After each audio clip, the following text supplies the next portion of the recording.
por mais que você tenha um trabalho em uma empresa que não é sua, você sempre tem que ter um projeto seu, um projeto pessoal. Ele tem que ser a coisa mais importante para você. Você nunca pode colocar o que é do outro acima do que é seu.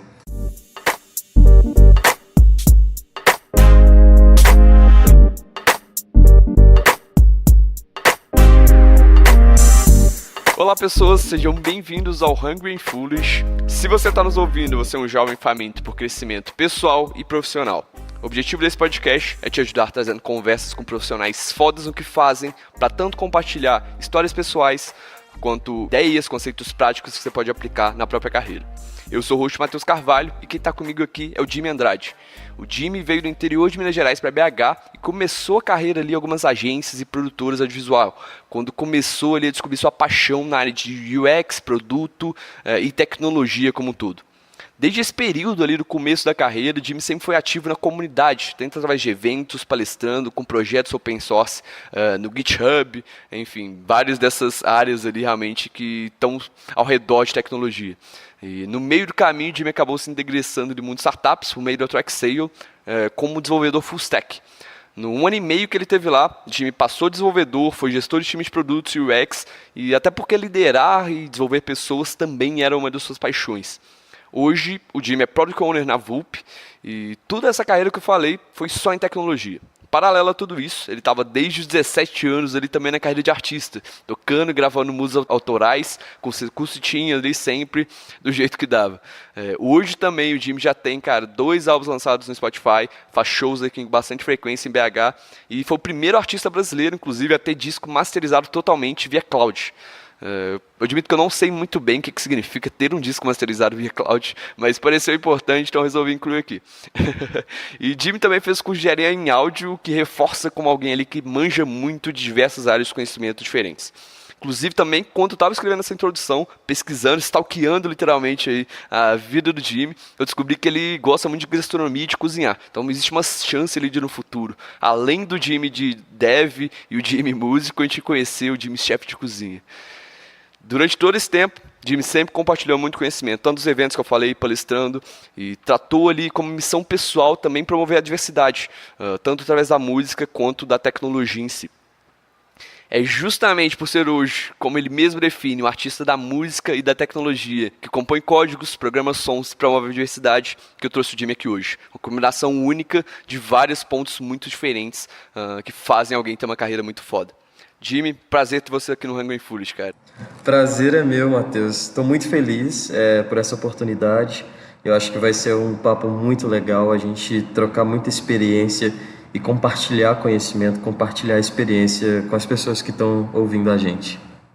Sensacional, cara, assim, desde que eu te conheci, cara, naquele evento, né, que também te compartilhava esse mesmo nome, Hungry Foolish, um meetup bem experimental que a gente tava fazendo lá, sempre me admirei esse lado, cara, de você misturar várias coisas diferentes, e um ponto que me deixou de curiosidade desde aquela época, eu falei, cara, isso aqui vai ter que ser minha primeira pergunta no podcast, que seu nome no RG é Paulo Henrique, então por que caralho você inventou o nome Jimmy, cara? Foi pra marca pessoal? Qual que foi a ideia disso aí? Era apelido antigo? O que era? Essa é uma pergunta ótima. Eu comecei sistemas de informação em 2006 e na época tinha muito Paulo na mesma sala, e não só Paulo, mas Paulo Henrique. Tinha professor que até brincava, falava: nossa, na época de vocês tinha algum jogador de futebol, ator de novela com esse nome. E cada Paulo tinha um apelido. Como eu era baixinho, cabeçudo, com topete, e as pessoas me julgam. Então, você já entendeu, né? E as pessoas me julgavam como gêniozinho. Já vi pra onde tá indo. Como as pessoas me julgavam como gêniozinho da sala e tal, Jimmy Neutron foi o apelido que deram pra mim. Beleza, eu não gostava muito desse apelido, mas um dia eu fui levar uma música na rádio, primeira música minha, e me perguntaram, tá, mas como é que é seu nome artístico? E aí eu buguei na hora, falei, gente, fudeu, eu não sei. E aí na hora sim, eu acho que isso deve ter se passado na minha cabeça umas 2 horas, na vida real deve ter sido uns 2 minutos. Eu falei, não, peraí que eu preciso pensar. E aí eu fui tentando uma combinação de nomes, Paulo não funcionava, Henrique não funcionava. Eu fui atrás do apelido, coloquei o Andrade, que é meu sobrenome mesmo, e ficou o Jimmy Andrade. As pessoas já me conheciam como Jimmy na faculdade. Eu mudei na época Orkut, né, que existia ainda. Já estou revelando minha idade, né, pelos comentários. Mudei os nomes nas redes sociais, os meus usuários em todos os lugares que eu cadastro acabam sendo Jimmy Andrade. Eu vi que aquilo funcionava. Eu falei, poxa, depois de muito tempo, eu fui estudar um pouco sobre marca pessoal, né, sobre branding, como pessoa mesmo, e eu vi que fazia todo sentido eu me colocar como Jimmy Andrade e falei, cara, eu sou o Jimmy Andrade e pronto, e acabou. Sensacional, cara. Você acha foda, assim, porque como marca pessoal mesmo, porra, você se torna muito mais memorável, não é? Mais fácil a pessoa lembrar do Jimmy Andrade do que lembrar do Paulo Henrique Andrade. É muito mais... Tem menos Jimmys Andrades, né? E é muito mais memorável. Como marca pessoal, cara, isso é muito foda. Com certeza. Pra você ter uma ideia, cara, eu devo conhecer uns 3 caras chamados Jimmy Andrade. Tem um cara que ele também canta, ele é de algum país, ou da América Latina, ou talvez ele seja espanhol. Acho que ele é mexicano. E tem um cachorro no Instagram que chama Jimmy Andrade. E aí tem eu. Cara, que incrível. Ainda assim é muito mais único do que Paulo, né, cara? Eu tive esse problema também quando eu tava realmente pensando, cara, eu quero criar esse podcast, por exemplo, eu quero ser mais conhecido, mas, cara, Matheus Carvalho, você não tem ideia do tanto que tem no LinkedIn. Eu lembro que a última vez que eu fiz essa busca, tinha literalmente 450. Isso porque meu sobrenome principal, em teoria, é Rodrigues, né? E Matheus Rodrigues tem mais do que 450 só no LinkedIn, sem considerar Facebook e outras redes. Isso é bizarro. Eu considerei pensar, cara, qual que outro nome poderia usar, mas acho que eu nunca tive um apelido bom assim pra adaptar pra minha vida. Mas sensacional, fica até a dica aí pra quem, cara, quer se destacar em uma área, alguma coisa do tipo. Pode ser uma boa até repensar pelo menos o nome, assim, pra ficar mais memorável e talvez algo que já tem como apelido ali. Isso pode ajudar pra caramba. Com certeza. É muito comum fora do Brasil, a gente tem muitos casos nos Estados Unidos, onde as pessoas elas criam um nome completamente novo para ser o nome profissional delas. E isso acaba muitas vezes trazendo mais clientes e mais alcance, porque às vezes a sonoridade do nome ela faz muita diferença. Eu particularmente um pouco envolvido com numerologia e algumas coisas meio místicas que eu gosto. O Paulo Henrique é uma pessoa fechada, meio sistemática, e o Jimmy Andrade é uma pessoa carismática, simpática e por aí vai. E eu falei, poxa, é isso que eu quero ser. Então, ter talvez feito essa mudança de nome ajudou também nisso, sabe? No que eu posso passar para as pessoas através de como eu me apresento. Fantástico, cara. Esse é um ponto assim, que eu não esperava tirar um insight disso no episódio. Foi realmente uma pergunta que eu coloquei só pra descontrair, mas realmente é um insight fudido. É uma coisa pra se pensar aí. Cara, igual nos últimos episódios que eu gravei, eu tava falando com um cara que ele também é o Felipe Nefa, né? Ele foi atleta de ginástica e tava falando, cara, isso aí pode colocar no currículo. Porque essas habilidades que você desenvolve no esporte, por exemplo, são coisas que vão se destacar em qualquer coisa que você faça. Também é um insight completamente inesperado, que surge na hora. Isso aí que eu acho sensacional de gravar os episódios, cara. E o ponto que eu trazia aqui, Jimmy, cara, da época que você falou, pô, você era um gêniozinho desde a época da escola, né, cara? Foi daí que surgiu sua paixão por tecnologia? Foi um pouco mais tarde? Você é aquele cara que sempre, enfim, consertava o computador da sua tia, sei lá, qualquer coisa do tipo. Como que foi surgir essa paixão por tecnologia em si? Eu era literalmente o cara que estragava o computador da minha tia. Eu já ferrei assim o sistema operacional do computador dela várias vezes. Uma das tentativas que eu lembro é que quando eu era bem novo, tinham lançado o Windows XP com toda aquela interface bonitona, as barras de título azuis, aquele visual maravilhoso. E os ícones, eles eram 200, eu não lembro exatamente, mas até onde eu me lembrava, os ícones eles tinham uma profundidade de bit para cor que era baixa, então você conseguia representar pouquíssimas cores nos ícones do sistema operacional. Quando o Windows XP chegou para muitas máquinas, era possível exibir ícones com uma profundidade de cor maior, eles eram mais bonitos.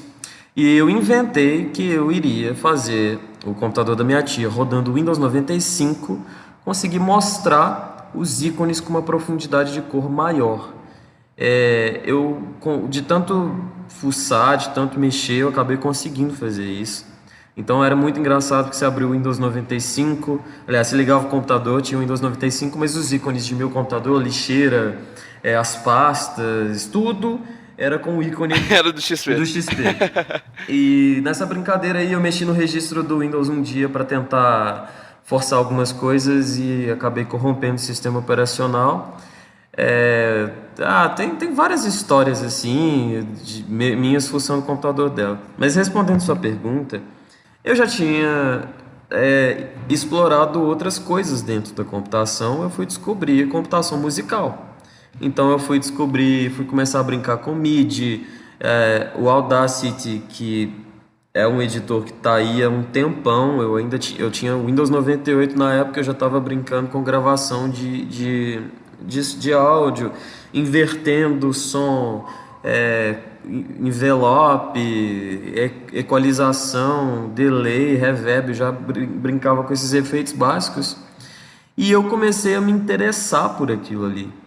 Então, quando eu cheguei aos 16 anos, eu já estava conhecendo de produção musical, também por experimentação, por tentativa e erro.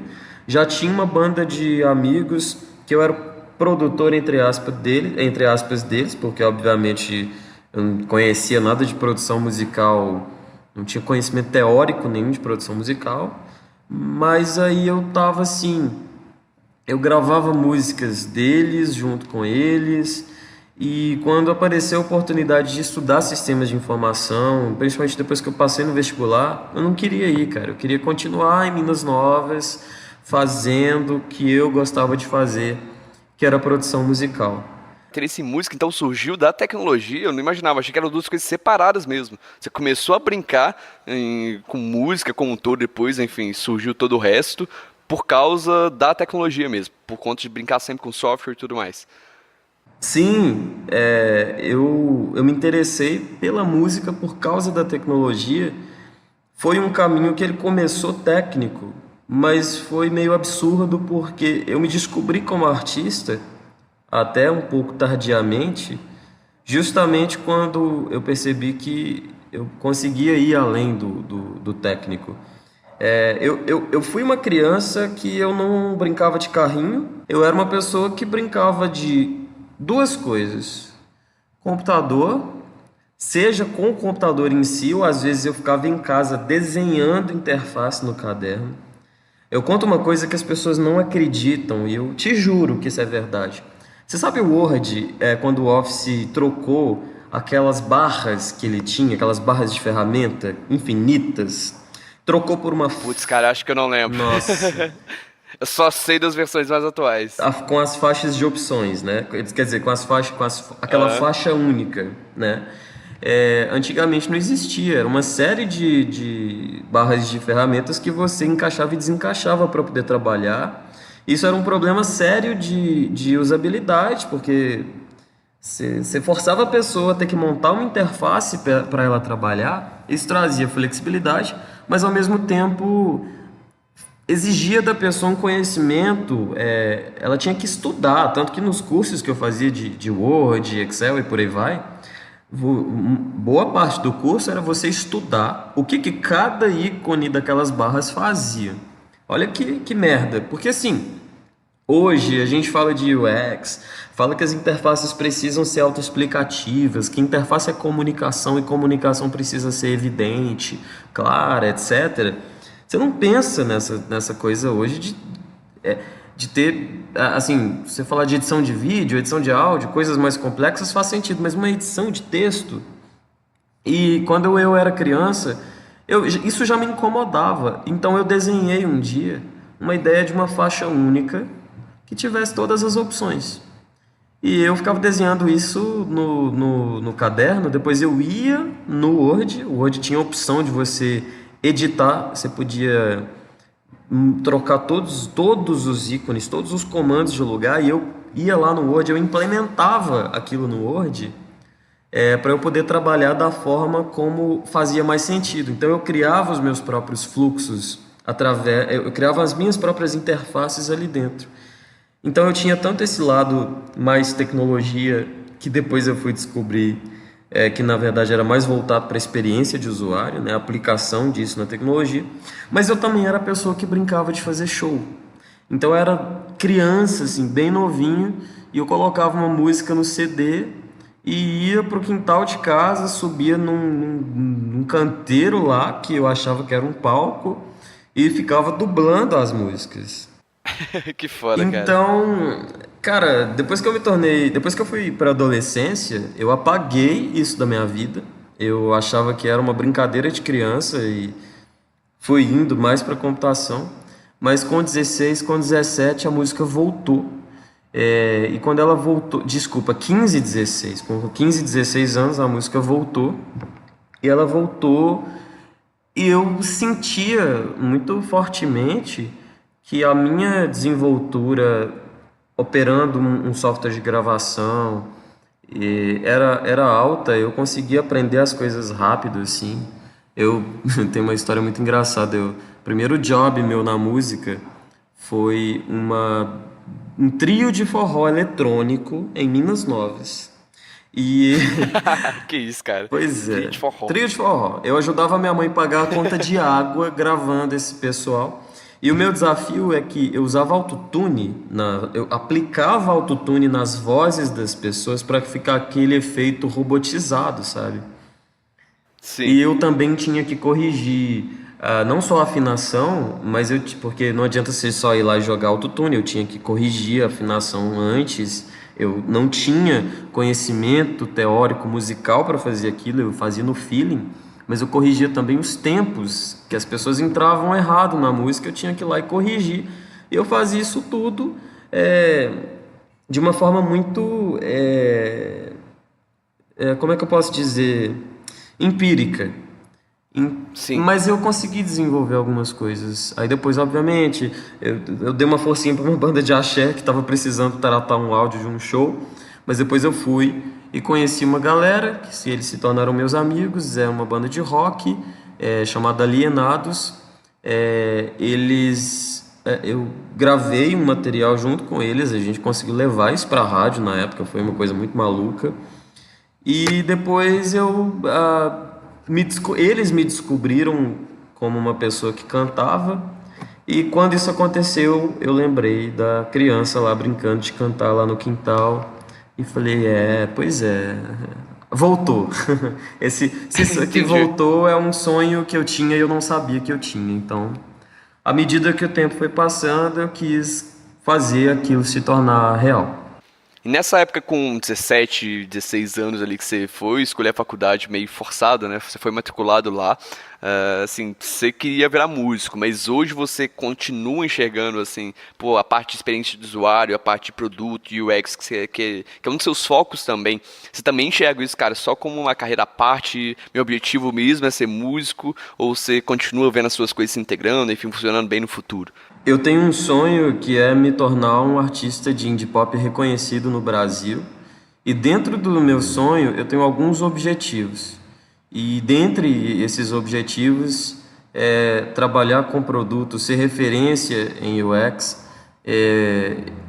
Eles estão presentes aí porque eu entendo que tudo que eu faço profissionalmente, tanto do lado da música quanto da tecnologia, é uma construção para esse sonho. Eu sempre tendo a pensar, e é uma coisa que eu estava conversando até hoje com uma amiga, que por mais que você tenha um trabalho em uma empresa que não é sua, você sempre tem que ter um projeto seu, um projeto pessoal. Ele tem que ser a coisa mais importante para você. Você nunca pode colocar o que é do outro acima do que é seu. E é interessante, cara, porque as pessoas às vezes devem pensar assim, poxa, mas você não tem um comprometimento então com o lugar que você está trabalhando se você pensa assim. Mas eu te digo que é o contrário. Se não existe um sentido de vida para você, além daquilo que é o seu trabalho ou que é, sei lá, querer agradar as outras pessoas por alguma coisa que você faz, a sua vida perde o sentido. E se a sua vida perde sentido, não vai fazer sentido trabalhar, seja para você ou para as outras pessoas, não vai fazer sentido ter convivência social, não vai fazer sentido nada. Então eu defendo muito que um sonho pessoal nosso, seja ele qual for, ele sempre tem que estar acima de tudo. Então eu te digo, a música, ela está acima da tecnologia para mim, mas ela não existe se a tecnologia não existir. Então eu vejo hoje que meu trabalho com produto, com UX, com a parte de tecnologia, ele é uma base para mim, não só financeira, mas de realização, de estabilidade, para eu poder conseguir realizar esse sonho. E tem uma outra coisa que eu sempre falo muito, acho que eu aprendi, ou estou aprendendo, e é uma coisa que as pessoas precisam aprender, nós temos que nos enxergar como pessoas que estão investindo em uma empresa que também somos nós. Se o meu sonho é a música, eu olho para a música hoje como uma empresa. Inclusive eu tenho CNPJ dessa empresa. E o meu trabalho em produto e UX é como se eu fizesse assim, sei lá, caiu grana para mim, eu pego a grana para pagar as minhas contas, para eu sobreviver, para eu não passar fome. Depois eu pego uma boa parte disso aí e eu invisto. E o que é investir? É transferir esse dinheiro para a pessoa jurídica Jimmy Andrade Music. E eu não tenho a pretensão hoje de viver de música. As pessoas, você viveria de música e tudo. No estágio da minha vida e com o histórico que eu tenho, com as experiências que eu tive, eu não conseguiria abandonar a tecnologia hoje por uma paixão que eu tenho que eu não consigo largar. Mas assim como eu não abandonaria a música também. Entendi. Na prática ali uma coisa vai ajudando a outra, cara. Esse ponto que você trouxe de, cara, você tem que ter realmente uma missão principal e maior, independente de qualquer empresa que você esteja. Isso tanto no caso de ser funcionário, quanto realmente estar empreendendo, por exemplo. Cara, isso é muito chave. Isso aí, porra, sempre que eu gravo um episódio eu fico pensando, cara, qual será que é o trecho que eu vou colocar no comecinho, né? Porque antes de começar o podcast, tem um trecho que eu acho que é o highlight do episódio, é o destaque principal. Eu acho que essas frases que você falou sobre esse assunto, cara, com certeza vai estar no começo, porque isso é muito foda. Realmente você tem que pensar você como uma própria empresa, que tem que se investir. E eu vejo direto você fazendo um anúncio no Instagram, por exemplo, né, do próprio perfil pessoal lá, como músico. Cara, isso é muito foda. As pessoas às vezes me perguntam assim, cara, por que você patrocina suas selfies? E é muito engraçado porque eu mesmo não tinha parado para pensar nisso. Porque eu, por exemplo, eu não gosto de ver uma selfie patrocinada. Eu falo, velho, quem que é essa pessoa? O que é isso aqui? Que ridículo. Mas aí, olha só que loucura. Eu tenho os insights lá do Instagram. Eu comecei a ver que as fotos mais curtidas minhas são as fotos com selfie. Falei, velho, por quê? Essa foto aqui não entrega nenhum tipo de conteúdo. Aí eu comecei a estudar algumas coisas, conversar com algumas pessoas e eu cheguei a uma conclusão que eu fiquei muito feliz. A gente está muito conectado hoje, né? A gente está muito online, mas a gente está pouco offline e você se esquece de rostos. E todas as vezes, eu percebi que todas as vezes que eu postava alguma coisa, uma selfie ou alguma coisa, sei lá, que estivesse me mostrando em algum lugar, alguma coisa assim, alguém chegava pra mim e falava assim, nossa, cara, eu vi uma selfie sua, uma postagem sua no Instagram em tal cidade, poxa, eu lembrei de você, tô querendo te chamar para uma palestra, ou nossa, lembrei que tem um amigo meu que é produtor que tá querendo... que tá disponibilizando um espaço para artistas em um festival, lembrei de você. Eu entendi que o patrocinado, pelo menos para mim, não é para eu vender nada. Eu não quero vender show, eu não quero vender meu trabalho de mentor, porque eu também dou mentoria em alguns eventos e tudo, mas é me posicionar. É que as pessoas continuem lembrando que eu existo, porque a partir dessa lembrança é que elas vão me procurar para alguma coisa. E isso funciona, sabe? Tem funcionado bem. Eu acompanho os números assim. E aí, além de ter a coisa de atrair os seguidores e falar quem que será que é essa pessoa aqui, ou curtir pelo curtir mesmo, mas a parte de reter as pessoas que já estão me acompanhando, isso é uma coisa muito interessante. Eu, particularmente, eu não sou uma pessoa que eu tenho muitos seguidores no Instagram e, sinceramente, não me importo com isso. Eu brinco falando que eu prefiro ter um show com 50 pessoas cantando minhas músicas do que um com 5 mil que não sabem quem eu sou. Sei lá, hoje eu devo ter 1.800 seguidores no Instagram, no máximo, no máximo. Mas eu fico muito feliz porque existe uma fidelidade ali, sabe? Sim, com certeza, cara. Inclusive, assim, desde esse evento que a gente se conheceu lá, das formas que a gente meio que manteve contato, assim, ainda que sem conversar de fato, que eu sempre via suas postagens. Então, eu sempre lembrava de você porque aparecia na timeline. É impossível não lembrar. Então, cara, quando eu tava pensando, comecei esse podcast um ano depois, falei, cara, quem que eu vou convidar? Qual que é o tema foda pra tratar? Aí eu lembrei desse ponto, você apareceu na timeline, falei, cara, tem que convidar o Jimmy. Faz muito sentido, é um tema muito foda, essa intercalação, sobreposição, né, de música, desenvolvimento de software. Então, estar presente digitalmente, assim, por mais que é uma coisa que consome tempo, naturalmente, não dá pra fazer isso de forma a procrastinar o que você tá fazendo de fato, mas se tá mantendo presente, ele é muito importante. Essa oportunidade de você estar aqui, cara, a gente tá gravando esse podcast, é muito exatamente por você ter feito esse trabalho aí já há um tempão. Então, isso é muito foda também, cara. Pois é, eu até tinha esquecido disso de que você também, né? A gente se conheceu no Hungry and Foolish no Meetup e eu comecei a te seguir no Instagram. Eu acompanhei suas postagens. Tudo bem, você não tem muitas. Sim, sim. Tô trabalhando isso aí, cara. Sou pouquíssimo ativo nessas porra.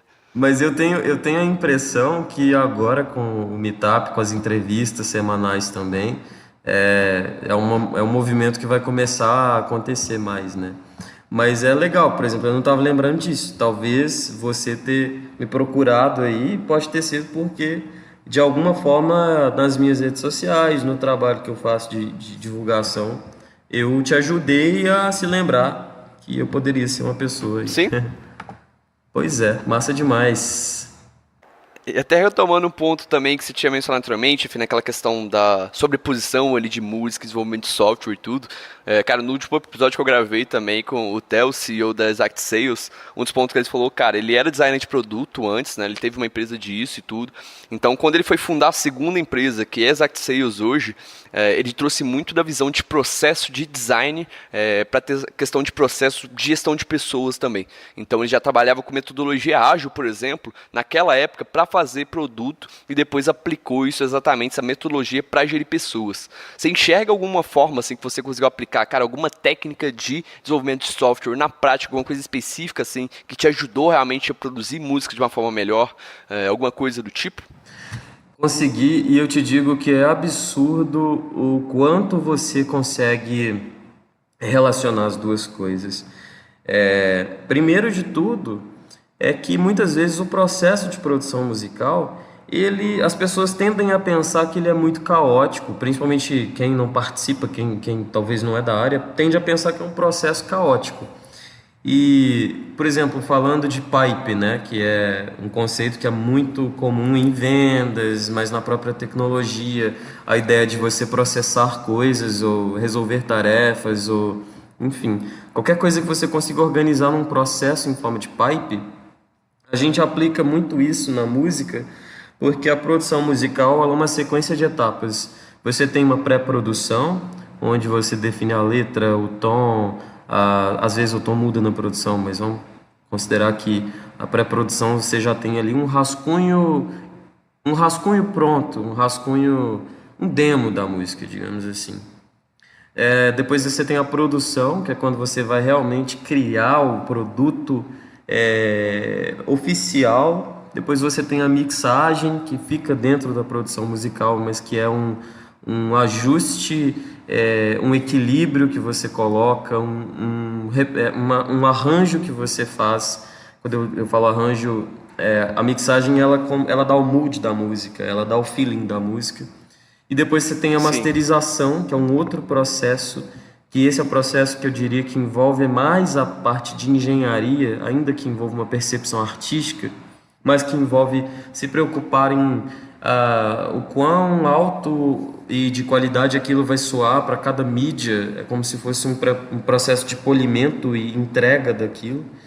E depois a distribuição, seja física ou digital, né? Hoje o streaming e as lojas de música elas estão levando, puxando a parte de distribuição toda para o digital, mas muitas vezes as pessoas não têm muito essa noção de que existe esse processo. E aí, falando especificamente do processo de produção musical em si, usar um software de produção musical envolve organização.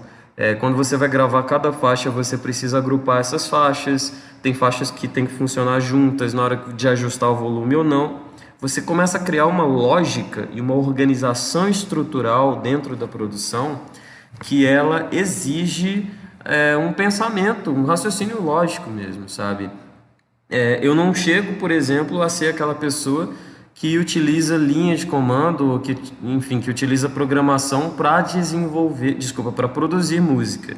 Até porque os softwares hoje, comumente, eles não são abertos para esse tipo de coisa. Quando você vai trabalhar com animação, com vídeo ou com CAD, você está muito mais próximo da programação em si, que é o código, né? Que para as pessoas a programação é só o código. Sim.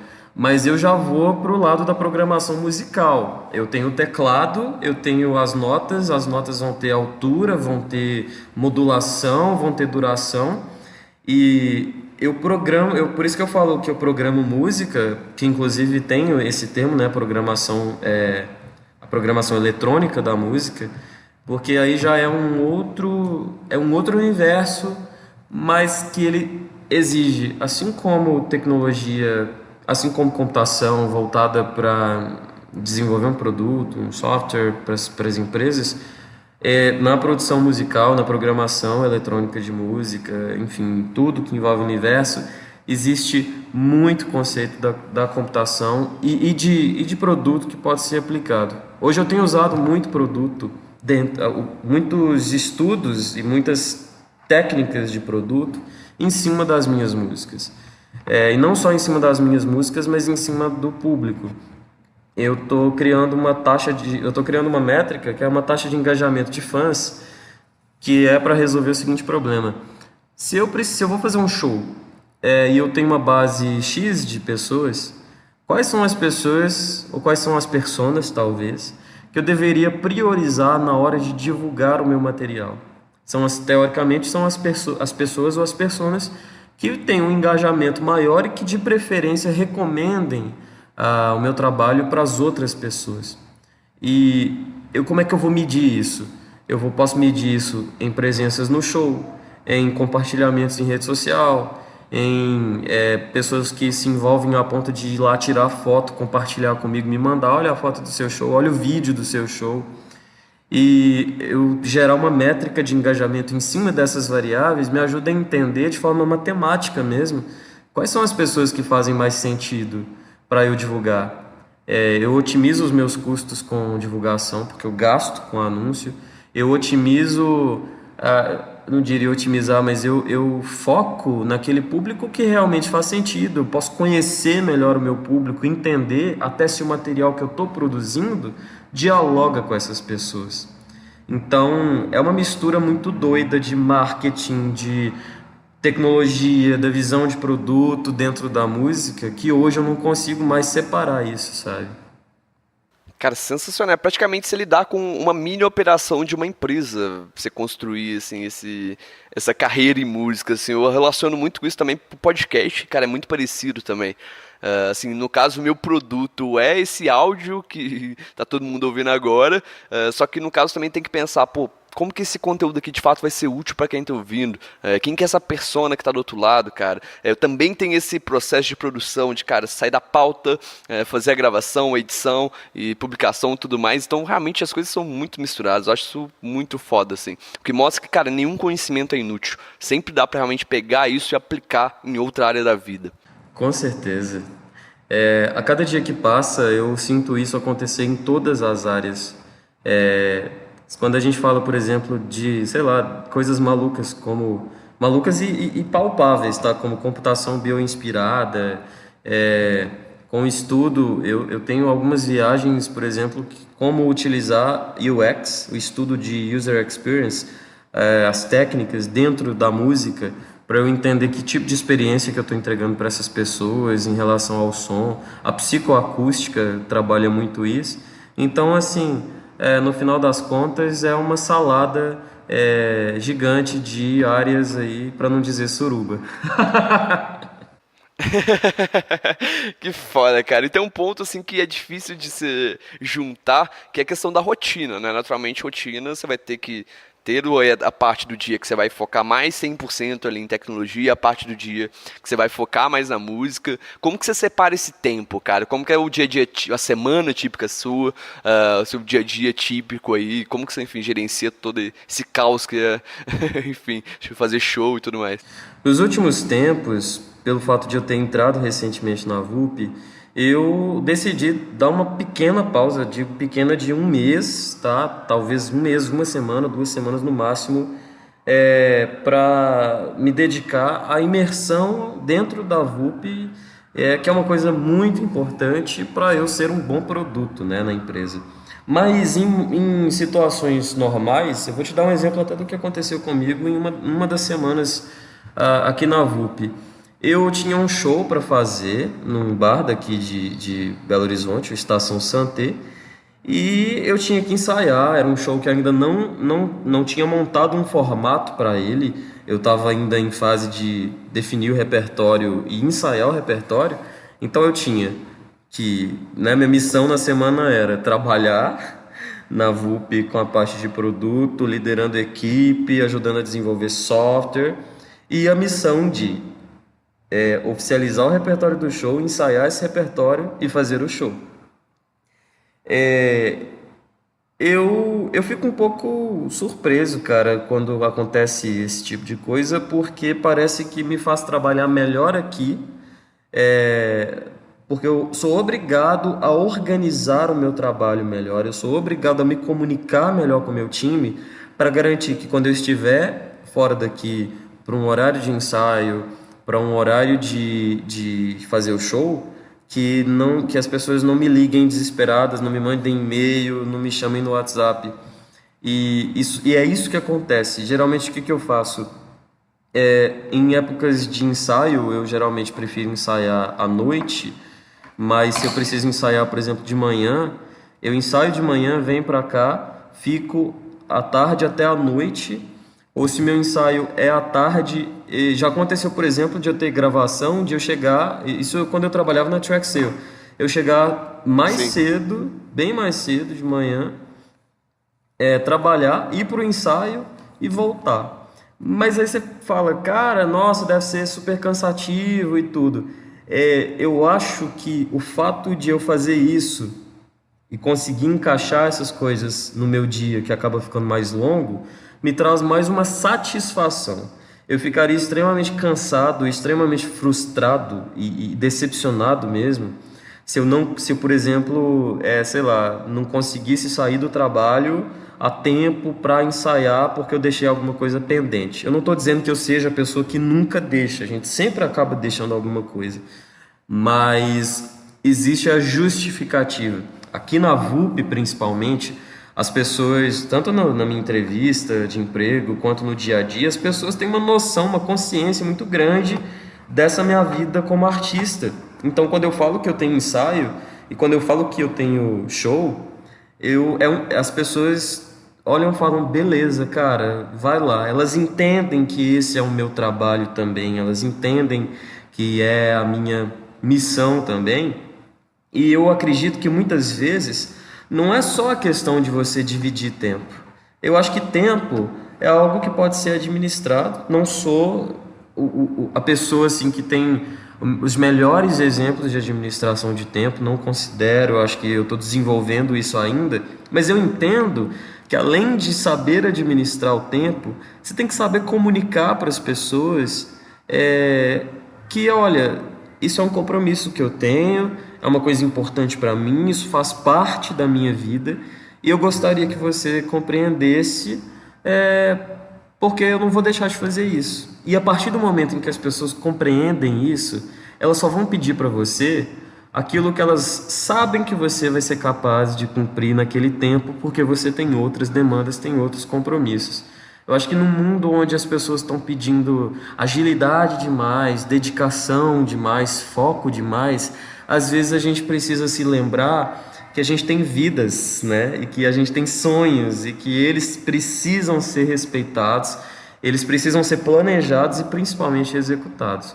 Então, eu vejo que o conciliar duas coisas, ele está muito mais ligado a sonho, a vontade, do que necessariamente a tempo e restrições, sabe? Cara, sensacional. Esse ponto da comunicação realmente é muito chave. Você alinhar isso antes, né, com, sei lá, uma empresa atual que você tá, até, sei lá, familiares mesmo, né, que você também, querendo ou não, acaba sendo, entre aspas, um problema, né? Você também vai ter menos tempo para dedicar em algumas partes da vida, então, naturalmente, tem que fazer esse alinhamento. E a questão de isso obrigar você a se organizar também é muito foda. Eu senti isso muito também com o podcast, porque eu sou uma pessoa que, cara, eu acordo muito tarde, assim. Várias vezes eu acordo, várias semanas, eu acordo 9 horas da manhã e venho trabalhar, chego na empresa às 10, por exemplo, que eu moro perto, é tranquilo, mas ao mesmo tempo isso me atrapalha completamente no dia a dia. Depois que eu comecei a fazer o podcast, eu fui obrigado a acordar cedo. Agora eu tô acordando 6 e pouco, lá, 6h50, já chego 8 horas na empresa, porque eu sei que, cara, eu vou fazer as 8 horas ser as mais produtivas possíveis aqui dentro, para quando eu sair, quando eu terminar, gravar um podcast como esse, enfim, fazer o resto das minhas coisas. Então esse ponto também de obrigar as pessoas a serem mais produtivas por ter mais coisas para fazer, isso também é do caralho. Com certeza. Assim, sempre existe um limite, mas eu percebo que eu fico muito mais produtivo quando eu sei que eu tenho uma agenda cheia no dia. É isso, eu me obrigo a me organizar melhor. Eu não performo tão bem, às vezes, quando a coisa tá tranquila, porque aí você começa a procrastinar, só, não, isso aqui eu faço depois, porque você sabe que não vai ter um ensaio, não vai ter um show mais tarde, que se você atrasar, fodeu. E você também escreve uns textos lá no Medium, né? Até li alguns ali, cara. Então, pô, o pessoal que quiser continuar acompanhando o seu trabalho, ver o que você tá fazendo em música, seguir, enfim, seus álbuns do Spotify, Instagram e tudo mais, como o pessoal vai continuar te acompanhando na internet, cara? Pois é, tem o Medium, que eu escrevo sobre música, escrevo sobre tecnologia.